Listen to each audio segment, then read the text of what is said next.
విధానంలో చాలా పెద్ద లోపం. ఇది మన ఒక్క గ్రామ పంచాయతీకే కాదు, రావాల్సింది అన్ని including bank.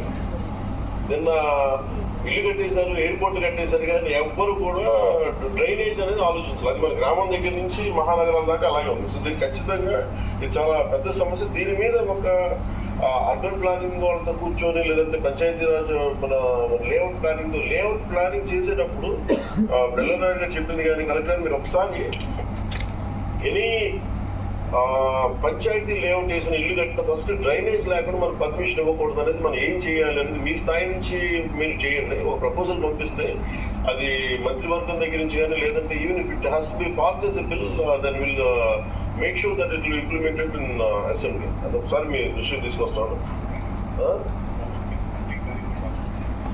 Town planning department, town and country plan. So town and country planning department ఒకసారి అది చూడండి. ప్లస్ ముందుగా మేజర్ పాలసీ చేసే ముందుగా ఇప్పుడున్న పరిస్థితుల్లో మనం మన రాఘవలస పంచాయతీ సంబంధించి మనం ఏం చేయడం ఒకసారి మీరు అది కూడా ఒకసారి మీరు రెస్పాండ్ అవ్వండి. అలాగే రాఘవలస ప్రజలకి బెల్లనాయుడు గారు అందరి తరఫున రైజ్ చేసిన దానికి రోడ్డు వెడల్పు చేయమని అడిగారు. దాన్ని ఖచ్చితంగా 3 కోట్లతోటి అది శాంక్షనింగ్ వెంటనే మీకు